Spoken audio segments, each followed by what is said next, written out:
At the end of the interview you're about to hear, Natalie Hill Jensen told me more about a talk she references in our conversation. The talk, given by our prophet's wife, Sister Wendy Watson Nelson, is titled, "My Soul Delighteth in the Covenants of the Lord." In it, she recalled receiving an email from a friend who was asking to speak at a Relief Society activity. The topic was stress. Her friend sent a survey out to 75 of the women in her BYU married student housing ward to find out what was stressing them out. The survey responses ranged from school, finances, lack of sleep, housework, homework, feelings of failing at everything, and an inability to balance all of their responsibilities. Sister Nelson says that as counterintuitive as it may seem, she responded back and encouraged her friend to offer a 21-day experiment to her Relief Society sisters. Invite the sisters to make a sacrifice of time to the Lord by increasing their time in family history and in temple work for the next 21 days. Sister Nelson went on to read some of the women who accepted the invitation's experiences and then said, "Sisters, my suggestion to a group of overtaxed, exhausted young mothers may seem counterintuitive, and the results highly improbable. It may even seem cruel to ask a woman who feels as though she's barely surviving to make a sacrifice of time to the Lord. But these young mothers proved that it works. It works for women who have made covenants with God. Why? Because when covenant women keep their covenants, they have greater access to the power of God." Natalie Hill Jensen is one of the many women who have taken Sister Nelson's challenge and who have seen results. You may remember Natalie Hill Jensen from her days as the Mormon in Manhattan, a popular blog during the heyday of Latter-day Saint mommy bloggers in the early 2000s. Then Natalie Hill was not a mommy at the time, but she was a Latter-day Saint, and she detailed her dating experiences while living in the city and chasing her dreams as a Broadway actress. She is a singer and actress, and her husband, Alex Jensen, is an assistant coach for the Dallas Mavericks. They are the proud parents of 3 little girls.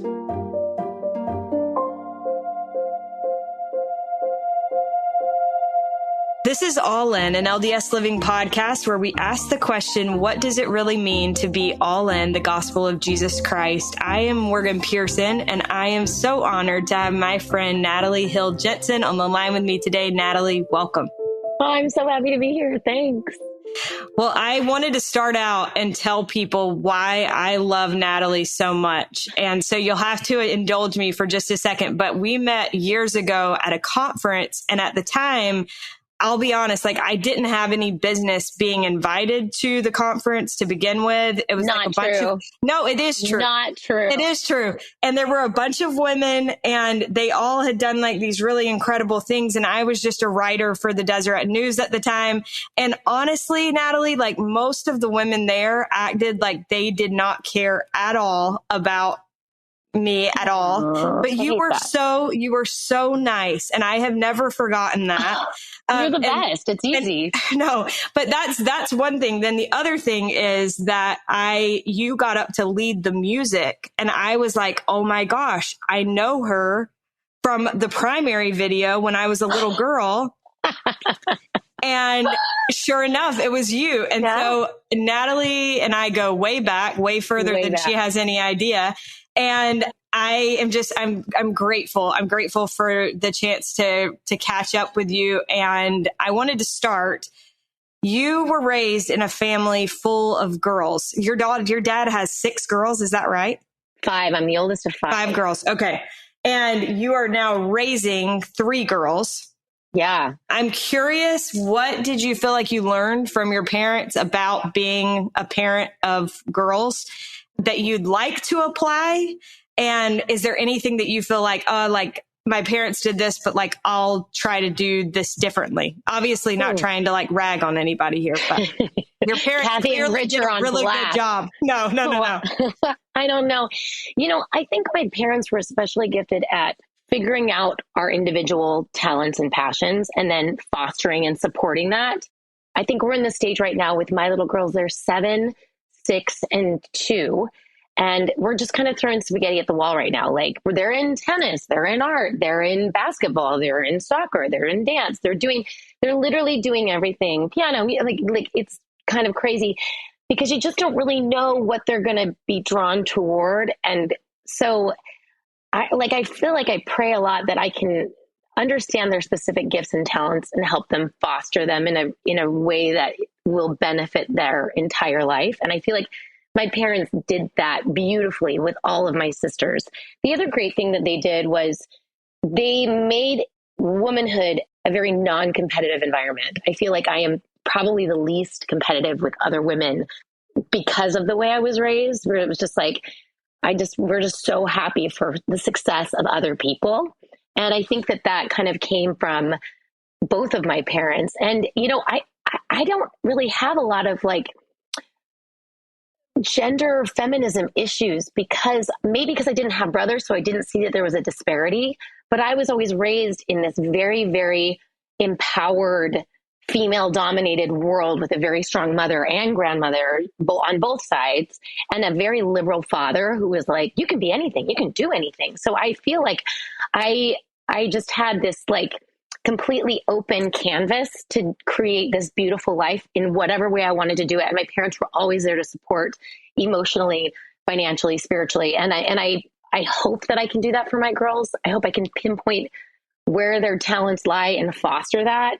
But I think it's kind of tricky to figure out, right? Because you're like, do you say you don't like ballet because you don't like this teacher, or because you don't like ballet and you're supposed to be a dancer, or like, you know what I mean? You're like, I just want them to just figure out what they love, and then like I just want to go all in on it. Okay, I want to touch on really quickly the creating an environment that doesn't feel competitive.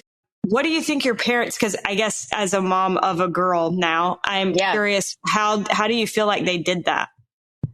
I don't know. I wonder if it was just by example. Like my mom is really, she's lovely and she's amazing, but she's not competitive. She doesn't compare herself to anybody. She's doing her own thing. And maybe it's just me watching her interactions and her support of other women growing up. And she's a woman who does a lot of charity for other people that nobody knows about, but we saw it, And I wonder if it was that. She doesn't speak poorly about anybody. She's not a gossiper. And I think that was really, really helpful to see. You know what I mean? She's also a gatherer. So I think that I became a gatherer by nature. I love to just have more and more and more friends. And, I just think it just enhances my life in every way. She's not very exclusive. She's very inclusive with other people. And I watched, and they've been in the same home for 36 years. And I've seen her friend groups like shift and ebb, and the kindness that she's extended to people who have been unkind to her, and the forgiveness she's given to people who have wronged her in those years, and then see those relationships repair, or, she's been a very good example of like kindness and support to other women, especially in my eyes. I think that what you said about not talking bad about others is so important. We just moved from Northern California, and in our ward, I noticed that all the women, anytime you were in a gathering of women, no one talked bad about anyone. And I thought that was like pretty remarkable, pretty rare. And I do think that helps create an environment where you can be happy for the successes of others, and you can cheer one another on, and you can be there when somebody's going through something hard. I love all of those things. So Natalie, you mentioned that they kind of encouraged your particular passions and talents. One of those things was that you were involved in theater and singing from a very young age. What do you think it was that drew you to those things? My mom's a singer. She's a gorgeous voice. And my dad is an attorney who's like a frustrated actor in his being. So he founded Provo Theater Company and Payson Community Theater. So I was exposed to seeing him performing. Like I think he played P.T. Barnum in Barnum when I was little. And I remember him doing John Adams in 1776. And so singing in church, I think I sang my first solo at 2.5. Like it was just something that I just saw, oh, my mom and my dad do it. I do that too. And they kind of ushered me into it. And then once the bug hit me, it was all driven by me. And the other thing is like, I think people think you have to be a real stage parent to get your child to a professional level of anything. And my parents couldn't have been further from that.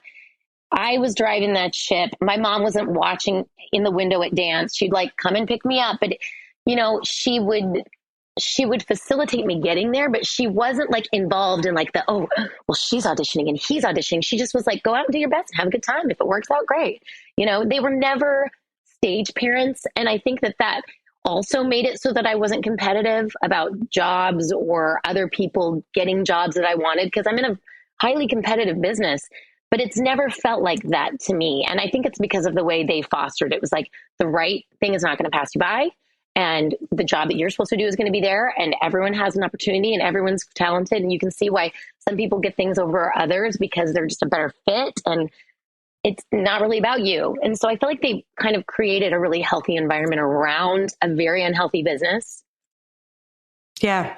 Well, I think that what you just said is so important, regardless of the industry that you're pursuing, whether it's something within the arts or whether it is a job within finance. So you went to NYU and eventually you made it on Broadway. And I think that this is pretty spectacular because there are thousands of people all over the world who Broadway is their goal, who would love to do the things that you were able to do. I wondered if you could give people just like a glimpse into the work that goes into achieving that goal, because I honestly can't even imagine. Well, for me, it was bananas. I think everybody has a different path. I mean, sometimes you'll see these people that just like, they're on a reality show and then suddenly they're popping on Broadway and you're like, wait a minute, I've been training my whole life.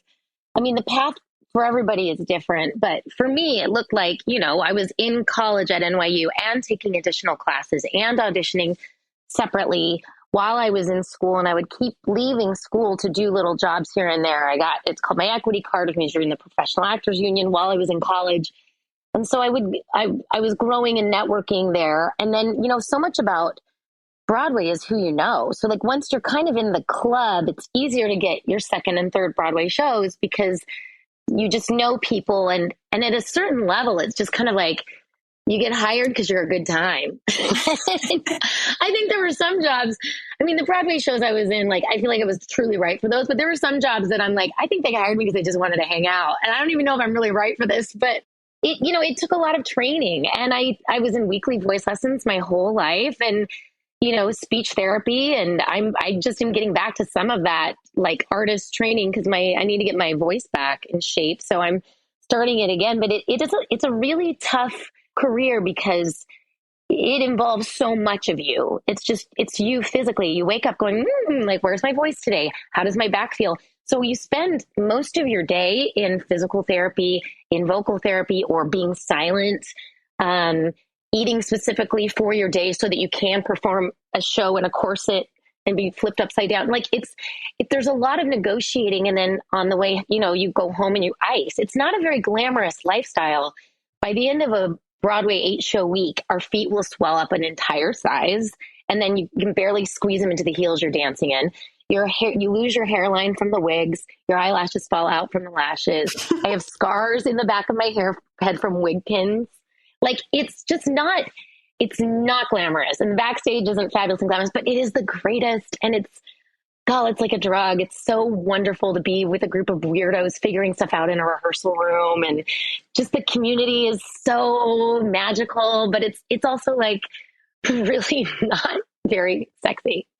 Yeah. Well, I listened to another interview that you did where you talked about movie and film stuff is so much of a less intensive gig, which I had never even thought about. Oh, yeah. In fact, it's like you could be sitting in your trailer for like the entire day and they'll bring you on set for 15 minutes to work because the lighting's not right. I like doing those like little Lifetime and Hallmark movies because they work more like theater. It's like, we'll rehearse it once and we'll throw it up and we'll shoot like 15 pages in a day. It's like so much faster. Right. And that's really satisfying. It's just like a totally different gig. Like film and TV and Broadway, it's like a totally different side of your brain. It's really hard in a lot of ways to do 8 shows a week for a year and a half and keep it fresh, especially if you're in a dramatic role. So sometimes I got to the end of my career where I was like, I don't want to die 8 times a week, or I don't want to have to cry my eyes out 8 times a week. Like, I'm too old for this. And then it'd be like, how much time can I spend off stage reading? Well, yeah, I'll take that job. Like, you get to a point where you just kind of have to like manage your body and what world sounds fun to live in. Cause Right. you know, when I was doing West Side Story, playing Anita, it's a really heavy show, and I would get nightmares after that. Like, because Anita really, in the end, never really gets any closure. Like, everything she has is gone, and her whole life is ruined, and she's assaulted. So it doesn't end in a happy area. Whereas playing Daniela and In the Heights, I loved it because she was just like a real good time, Right? And you know, she just kept it happy. And so you kind of start thinking like, what space do I want to live in for the next couple months? And you start getting choosier and choosier about your projects because of where you are emotionally and what you think you can handle. Yeah. Along those lines, how hard was it to be on Broadway and uphold your standards? You know, I'm asked that question a lot, and it's really hard, and it's not hard at all. And I'll explain that to you, because I think that when you decide who you are and you're comfortable with who you are, no matter who that is, and you're just like, yeah, this is who I am, like, take it or leave it. Like, people really do respect that. And I even had like a college professor who was very abusive to a lot of women come to me later and say, you know, I could never abuse you. And I was like, that's weird. Why? Like, sick that you wanted to with these other girls. Not sexually, obviously, like emotionally. And he was like, you always knew who you were, and I could never crack you. And I thought that was really telling. Like, I feel like for whatever reason, I have a spiritual gift of believing. I'm a believer, and I know that I'm a daughter of God. And there were times, I'm not going to say it hasn't been rough, where I wouldn't literally go into a bathroom stall and close it and repeat the Young Women theme to myself. I'm a daughter of my Heavenly Father, or my parents, heavenly parents now, who loves me, and I love him. And, you know, I mean, and I would comfort myself in these ways. And I was grateful I had the tools to do so. But also, like, I felt like it got to a point where it was like, yeah, let's go out for drinks. And everyone knew I had a Diet Coke, and I was more fun than most people who were drinking. And they never worried about it. It was never an issue. Once I decided, I was all in. But if I see people that are like, yeah, I mean, I kind of don't drink, and then they're wishy about it. Right. That's where the conflict comes. I think when you're truly converted to something, you're just like, hey, here I am. Like, I'd roll in and be like, the first day of rehearsal, I'd be like, hey, ladies, I was endowed at 21. So I was like, these are called garments. I wear them under my clothes. They're super sacred to me. They remind me to take upon the covenants that I made, and they remind me of Jesus Christ. And I feel like they're like a protection to me, and they're really special, and I love wearing them. But you're going to see them a lot. And there are a lot of different religions that have religious clothing. Like, you've seen, you know, and people are familiar with the Jewish culture, and we see like traditional Jewish religious dress very openly, right? So I'm like, you know, like how the Jews have the prayers and shawls, and this is kind of how it is. And literally everyone was always like, that's cool. That's cool. But I think the more open you are about these things, and the less weird it becomes. Yeah. You know what I mean? Because there are so many different people that have religious clothing. You know? Totally. Yeah. And I think one thing that came to my mind as you were describing what you would say to people is that some of your castmates may have better understood temple garments than some of the people that have covenanted to wear them. Totally. I think I think that's part of the issue is like, we don't actually think about what they are or why we wear them. And then when somebody says, well, why do you wear those? Like, do we even have a good answer for why? You know, I feel like there was like a generation where it was like taboo to talk about it. And I don't think that was doctrinal. I've tried to look into it, and I don't think at all it's doctrinal. I think it's just like these weird trends that people follow. And I wish we talked about it more. I love wearing my garments. I absolutely love the way they feel. I love the way I feel when I'm wearing them. I feel like I will look back on my life in the movie of my life, and I'll see where angels literally took my shoulders and moved me out of harm because I covenanted to wear the garments at a young age. And, you know, when I was on stage, it was a tricky situation. Like, when I was on stage, I wore whatever the costume designer asked me to wear because I was an actor and that was my part.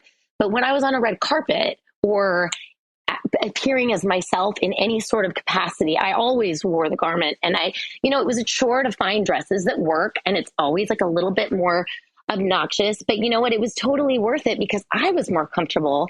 And I feel like we take these covenants upon ourselves in the temple, and it's not just for us. It's hard to remember that when you're single, that it's for your generations, for your posterity. These are Abrahamic covenants that we are covenanting for our lineage. And I feel like when I wear the garment, it blesses me immediately in such beautiful ways, but it's also blessing my children. And that's something that it becomes more important to you as you become a mother and they're struggling with things. But I feel like I feel bummed out when people don't totally understand that it's not about a hemline. It's not about, the modesty thing it's not about where the clothes fit. It's more of how you live your life, and I feel bummed when people who could have more blessings and have the fullness of this experience don't understand it or don't get it because they don't choose to go all in on it. And I just feel bummed out because I think that, I think there's what is it? I'm going to butcher this, but President Nelson has a really great quote that my friend Mary Eyring always reminds me of. And it's something like, it's like, obedience brings blessings, but exact obedience brings miracles or something like that. Mm-hmm. And I'm totally butchering it. But I think about that a lot. And I feel like when you do things with exactness, like the windows of heaven are open to you and the blessings are physical, they're spiritual, they're emotional. I can see things that like where I have been calm in situations I shouldn't have been calm in. And I can tie it back to wearing the garment, knowing who I am. And I think that, I just feel like I have extra help from heaven when I am all in line, Yeah. And part of that is honoring the garment and honoring my body. And I love my body. And I don't feel like it at all is a way to shamed or less sexual. I feel like a more fullness of myself when I am wearing the garment. I really do. And I know that not everybody feels that same way, but I think that like through lots of wearing them and praying about it, like I think you can kind of come to an area. And listen, I moved to Texas. It was 109 degrees the day I moved here. So I get why it's challenging. And I lived in New York was hard too. But I think that the benefits really outweigh the challenges for me. And, yeah. And I love them. And I wish we talked more about just what a blessing it is to have them. I completely agree. I want to dig into this a little bit more. You mentioned that you were 21 when you were endowed. Around that time, I listened to something where you talked about how you kind of reached this point where you felt like you needed to decide whether or not the church was true.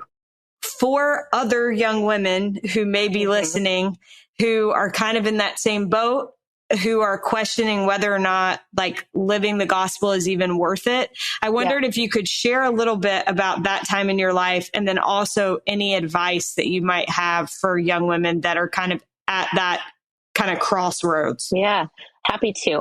So I was 21 and I had been the cover of Utah Bride. I married a great guy and our marriage did not work out. And he's awesome. I have nothing bad to say about him. He's amazing. But we were annulled.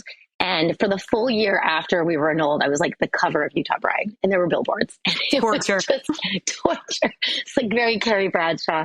It was bananas. And it was one of those moments where I was like, I did everything right. And this didn't work out. And I was kind of blaming God in a way for certain things not working out.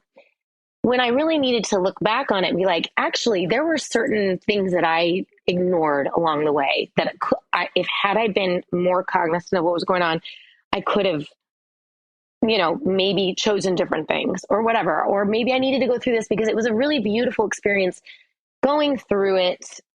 I can say that, 20 years later. Right.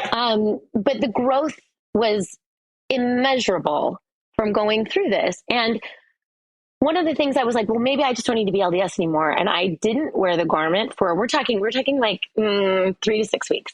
That's how long my Rumspringa lasted. And I remember thinking like, I don't need this and da, da, da, da, da, da. And I felt like what what I had, how do I articulate this in a more thoughtful way? I felt like maybe it wasn't for me, and that I knew more and I was having an enlightening, right? Which is a lot of times people feel that way. Yeah. And I was like, no, I don't need this. I'm just going to like coast for a minute and not wear my garments and not really go to church and see what I wanted to do. And I can't tell you, like, I just felt empty about something, but I wouldn't think it was the church, right? I was like, well, I just need something. And I love the Jews. So maybe I'll just become a Jew. Maybe I'll just be like, whatever. And so I started writing down all the major world religions. And I literally made a spreadsheet. And this is not like me. I'm an artist. I don't do spreadsheets. But I was like, what are the things that I really, truly believe? Because I was unhappy. Like, I didn't want to admit it to myself, but I was actually unhappy. And I went through it and I was like, well, I believe in personal revelation. I believe that God and Jesus Christ and the Holy Ghost are three separate beings. I believe that. I believe that people have eternal families. I believe that we live forever. I believe in angels. I believe in, all these things. And then I was like, all right, well, then I marked what all the world religions believe in, right? And I literally was like, do. Oh, dang it, I'm a Mormon. I was like, no. I was sort of bummed about it. And I was like, nah, dang it. And so I literally got on my knees. This happened. And I'm not recommending you do this, but this is how it worked for me. And I was like, listen, Heavenly Father, I think this is how my prayer went. I said, listen, I will live like an actual Mormon. I'll put my garments back on. I'll go back to church. I'll talk to my bishop. I'll figure these things out for the next couple months, and like 6 months. I'll do it for 6 months. And if I don't feel actual joy, I'm going to start drinking because that sounds really fun. And I was really committed to that. I was like, I'll give it 6 months. And so I did it all with his exactness. And I had this awesome Bishop, President Buckner, who's in the 70 now, and he's just the best. And, I kind of worked through the disappointment that I had and the taking responsibility for a lot of it and not blaming God for letting me go through this hard thing, but instead thanking God for this beautiful awakening. And, I remember I was at Frankie's Patino in Brooklyn with my best friend Worth and her husband, just having dinner outside in probably 6 weeks after this gross prayer to Heavenly Father, where I'm giving him ultimatums about drinking. And I was on the program. I did it all. And I'm sitting there drinking my water in my garments in a garden in Brooklyn. And I remember I just had this immense joy. Like, this joy just had the only word for it. It filled my whole spirit. It felt like my lungs were full all of a sudden. It felt like my belly was full. It felt like my head was clear. And I remember just like that moment was so defining. And I was like, oh, I can breathe again. It was like breath was back in my lungs. And it wasn't that I wasn't going through hard stuff. I was in the middle of like an annulment and drama and trying to figure out my life. And, I was going through really hard identity stuff that's really hard in your 20s to figure out. But I had this peace and this joy. And I was like, well, dang it. No drinking for me. That seemed fun. So I never got to really do that, darn it. But it ended up being like a really great thing. And then as I went forward, I started having these wild dating experiences being LDS, right? And so literally I was stalked by a guy in a hot air balloon who later became a murderer, which is a wild story, true story. And I was like, the world needs to know this. So I was like, I'm going to start a blog because it was at the very beginning of it all. And when I came up with the name for the blog, it ultimately was Mormon in Manhattan, No Sex in the City. I was like, this is the moment where I go all in, or because once I say that I'm Mormon in Manhattan, I can't be like messing around. Right. There can be no shenanigans. I have to live like a Mormon in Manhattan. Right. And I remember that being another turning point where I was like, okay, Heavenly Father, I'm going to do this. And it was scary because then it also added a lot of unnecessary attention and a lot of criticism in so many different ways about how a Mormon woman should be and da-da-da-da-da. But then it also opened up a beautiful dialogue with a lot of women that I met that were like, oh, I didn't know that we could do that and we could be professionals in a big city. I mean, I had never seen that. I had never seen that modeled. So I felt like it was really important to show other LDS women that you can do whatever you want to do and you can be in whatever, I think that like the whole, like in the world, but not of the world thing is a hard phrase for me because I think we should be all in the world and all in our spirit. so that we just fill the world with us.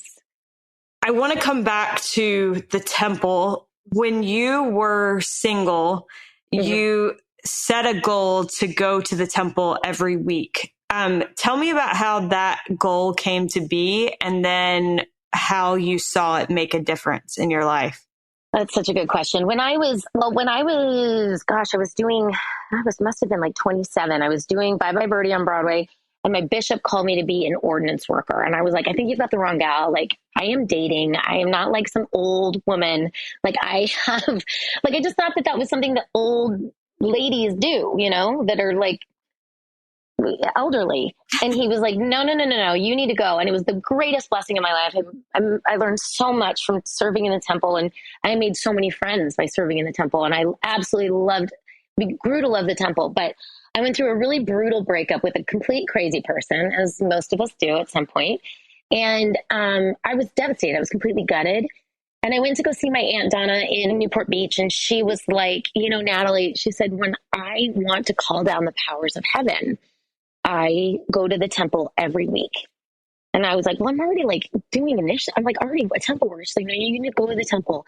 And that could be baptism, initiatory, endowment. You just need to get your body to the temple every week. And you literally pull down the powers of heaven. And I was like, okay. And so I kind of started it. And at the time, my sister, Nina, was getting married, and Elder Anderson, who's a friend of my dad's, married them. And he was like, well, Natalie, you're next. And I was like, heaven help me. And he looked at me and he goes, heaven will help you. And it was such a moment. I was like, oh. And I started going every week.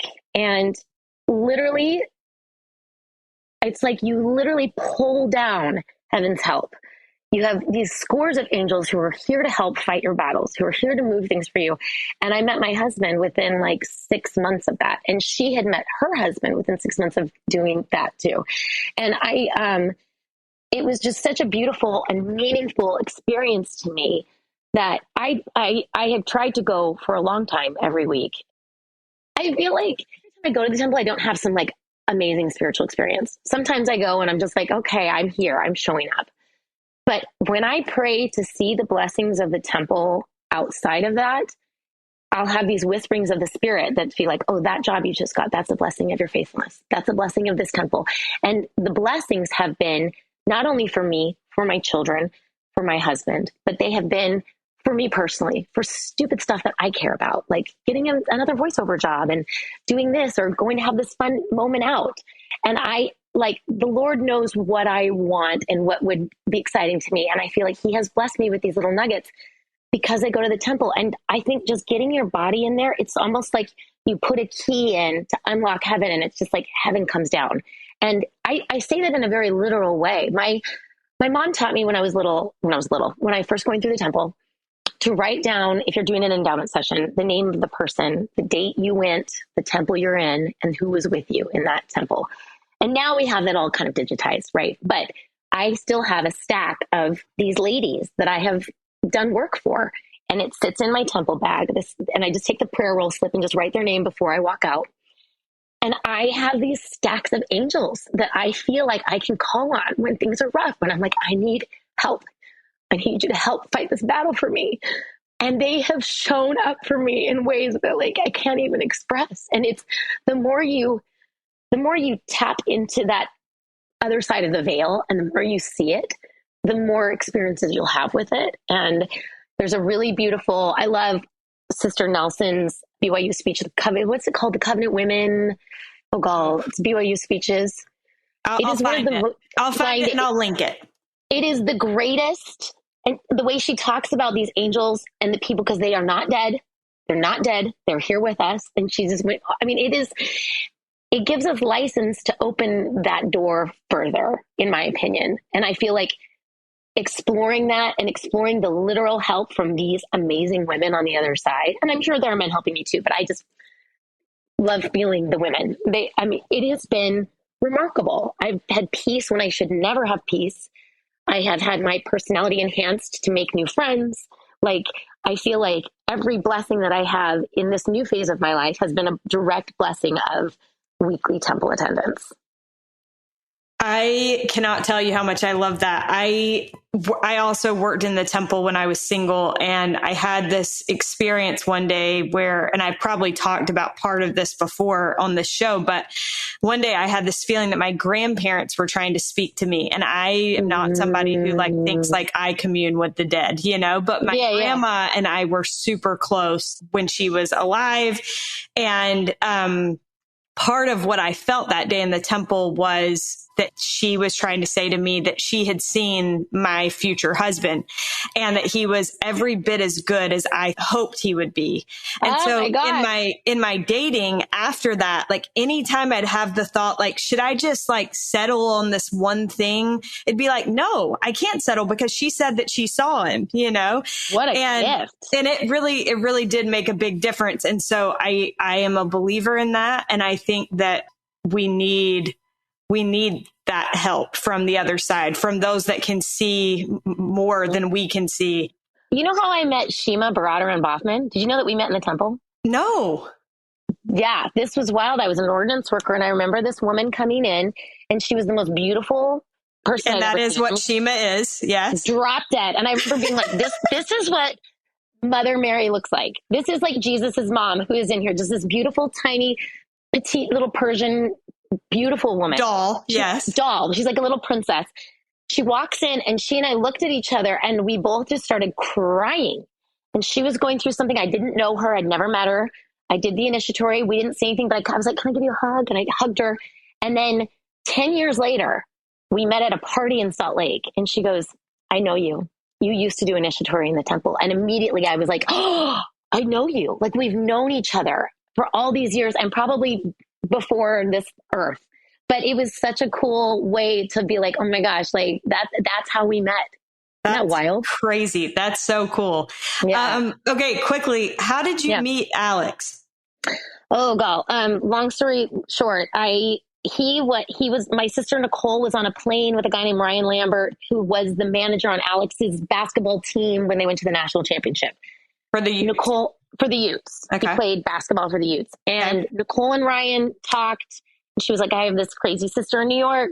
And I dated some of his friends. And it's weird because Nicole, you met Nicole. She's the best, but she's not the girl that's like sitting there chatting up her seatmate. She's just not. But the fact that they even connected is miracle number one. And then she said, if you have anybody who's LDS and not a weirdo, set him up with my sister. He set me up on one date. It was not a fit. And then 4 years later, I had just broken up with a guy who I had met outside of a Chinese dumpling house in Chinatown who was Dutch. And it was to the point where it was like, he was amazing. If I was going to marry him, I'd have to move to the Netherlands. I kept praying about it because he was such a good dude. And the answer was sometimes you have to say no to something good to say yes to something great. And it was a very clear answer. And that's another thing I always recommend is like figuring out how the Spirit speaks to you, because it's hard to figure that out. Is it my thoughts? Is that the Spirit? And it's still a process, but I feel like I really concentrated my efforts at that time to realize like, I really want the Spirit to speak to me and I want to understand God's words and know that they're not coming from me. But I knew that this was clear direction and it was hard, and I broke up with him. And Ryan Lambert sent me a text and was like, hey, do you know who Alex Jensen is? I was like, no. Does he know who I am? He said, I want to set you up with him. And I was like, okay, well, there's all these people that want to set me up. Thankfully for my blog, a lot of people thought that I should date their brothers, cousins, whatever, which was so nice. I don't know anything about that, Natalie. Yeah. Just set up McGee, right? It's like, oh, you're single, he's single, let's go. So my apartment was on fire. There were 3 Broadway shows I was supposed to go into that ended up closing. I had 2 TV shows that were on option, but I put on hold. I had $0 and I needed money to pay for Diet Coke. So I flew to Utah and taught a master class. And that weekend I was like, I'm just going to go out with all these idiots. Like I went out on like 6 or 7 dates in 2 days. It was so stupid. And Alex was my last date. And he was like, why don't you just come to a game? So I was like, I'm going to bring my parents. I don't want to sit there by myself. So I brought my parents to a game and then they left. And I went downstairs and he introduced me to somebody as Melissa. He's like, this is Melissa. And I was like, my name's Natalie. And he goes, oh, well, that's either going to define us or be a great story in 5 years. And it turns out it's a great story in 5 years. It's like the dog's middle names are Melissa. And anytime we get takeout, it's always from Melissa. And we were kind of just like, it was kind of weird. When you're older and you're dating, you're kind of figuring out like, why is this person single? Yeah. Are they broken in some sort of way? And I had honestly held hands with so many men, walked them through the fire, that I was like, I just want somebody who's on the other side of the fire. I don't want to have to do the work to get you through this life right now. You're like, at what level of righteousness are you? Like, do we match up spiritually? Like, do we see the church the same way? Like, there's just a lot when you're dating as an older single adult. And so our first date, I probably talked way too much, and he was probably like, she is crazy. But my friend Mary Martha was like, hey, I don't know if he knew that you were interested in him. You should message him again. And I really needed a free meal. And I knew he was coming to play the Knicks. And so I was like, hey, am I going to see you when you're in town? And he was like, I didn't think I made the cut. And I was like, oh, all right. And long story short, we went out. We had a great date. We fell in love that night. He was like, a flight flew me to Utah 2 days later. We were inseparable, and we got engaged like shortly thereafter. Well, that's a great story. I'm glad that Melissa turned out to be a good story rather than a bad experience. But Alex is an assistant coach in the NBA. He worked for the Utah Jazz, now works for the Dallas Mavericks. Mm-hmm. And I'm curious how the two of you, what you do to strengthen your marriage and to create a deliberate home when you have a demanding lifestyle. Well, that's the ongoing question, and something that we're always trying to figure out and work toward. I think it's really hard to be in this industry because he's gone so much. I'm really a single mom most of the time. Right. So, I learned from my friend Michelle Obama. I loved her. I loved her autobiography. It's so good. But, she basically was like, I create the home culture. And when he comes home, we welcome him, but we don't wait for him. And so that's kind of hard for him. But I've had to, with the kids, just be like, when we have dinner, and if he's here, great. You know what I mean? We've had to create a normal space for their lives. And then when he's there, he's actually incredibly hands-on. As far as for us, it's hard to connect for us because we're both at really demanding phases of my home life with them. It's really hard and taxing. And his life is really hard and taxing. He's never home. And then when he gets home at 3 a.m, and then he's up early for practice. And so we're trying to do a weekly date. We're trying to do that. And I find that he started this when we were dating. He'd be like, I just need 5 minutes. And we would just lay down and talk to each other for 5 minutes. But we had to be laying down and just talking. And I that's one more thing that I've been like, we need to really make sure we get our 5 minutes in every day, because it's just so easy to just go in separate directions completely when you're not being incredibly intentional about it. The other thing we try and do is, we did a lot more in Utah. We're new here, so we're still trying to get the lay of the land. But we included the players in a lot of our Sunday dinners and a lot of our holidays. And so we kind of brought work home in certain ways and have these beautiful relationships with these men. And our families are very close because of, including them and gathering at the house a lot more. And we want to do a lot more of that here in Dallas, where I feel like it's a really hard place for the wives of players. It's just, we are on an island, and I feel like I need to be better about gathering them. But there's politics involved in that. But I feel like we have to create this community for our kids and for this organization. And then that's kind of how we share. That's how we share what's good in our life. Right. That makes complete sense. Natalie, thank you so much. My last question for you is, what does it mean to you to be all in the gospel of Jesus Christ?